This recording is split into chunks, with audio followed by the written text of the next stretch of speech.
जी बिस्मिल्लाहिर्रहमानिर्रहीम। तवज्जो आज पूरी देनी है क्योंकि आज का जो टॉपिक है चैप्टर नंबर 5 से इलेक्ट्रॉनिक कॉन्फ़िगरेशन वो आमतौर पर समझ नहीं आता। सबसे पहले तो हमें ये पता होना चाहिए कि इलेक्ट्रॉनिक कॉन्फ़िगरेशन या इलेक्ट्रॉनिक डिस्ट्रीब्यूशन कहते किसको, दैट इज इंपॉर्टेंट। भाई आपको पता है कि किसी भी एटम के बाहर शेल्स होते हैं या सब शेल्स होते हैं, ठीक है। उन शेल्स या सब शेल में इलेक्ट्रॉन की एक मैक्सिमम फिक्स तादाद होती है। जैसे के शेल में 2 आ सकते हैं मैक्सिमम, एल शेल में कितने आ सकते हैं 8, एम शेल में कितने मैक्सिमम आ सकते हैं 18, और इस तरह फिर एन में 32। और इसके लिए फार्मूला हमने बहुत में पढ़ा था 2n2 का फार्मूला।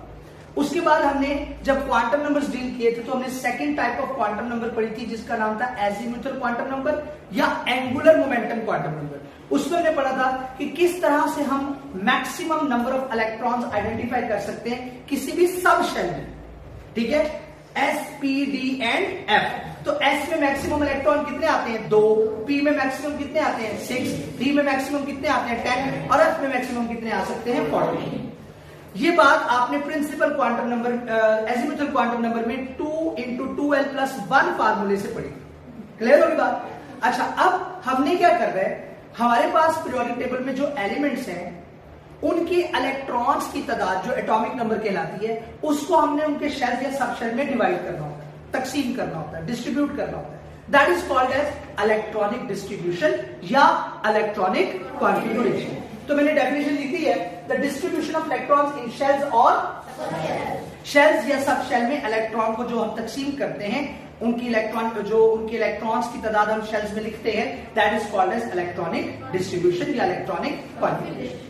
अब इसको लिखने के लिए हमारे पास 3 रूल्स हैं जो मुख्तलिफ साइंटिस्ट ने पेश किए। सबसे पहले है ऑफ बॉब प्रिंसिपल, उसके बाद है पॉलीज-एक्सक्लूजन प्रिंसिपल और उसके बाद है हूड्स रूल। तो आइए अब हम इन रूल्स को बारी बारी पढ़ते हैं। अब ऑफ बॉब प्रिंसिपल क्या है? ऑफ बॉब प्रिंसिपल ये कहता है कि जब भी आप इलेक्ट्रॉन को, किसी भी एलिमेंट के इलेक्ट्रॉन को उसके सब शेल्स में या ऑर्बिटल्स में तकसीम करते हैं, डिवाइड करते हैं या डिस्ट्रीब्यूट करते हैं, तो ये बात आपने ख्याल में रखनी है, ये बात आपने सबसे पहले ज़हन में रखनी है कि इलेक्ट्रॉन को सबसे पहले उस सब एनर्जी लेवल या उस सब शेल में डिवाइड करें या रखें जिसकी एनर्जी सबसे कम है, जिसकी एनर्जी सबसे कम है। What is the reason behind this? अब देखो, इलेक्ट्रॉन जब लोअर एनर्जी लेवल में जाएगा यानी लोअर सब शेल में जाएगा तो उसका फायदा उससे क्या होगा, वहां पे एनर्जी स्टेट कम होगी, वहां पे एनर्जी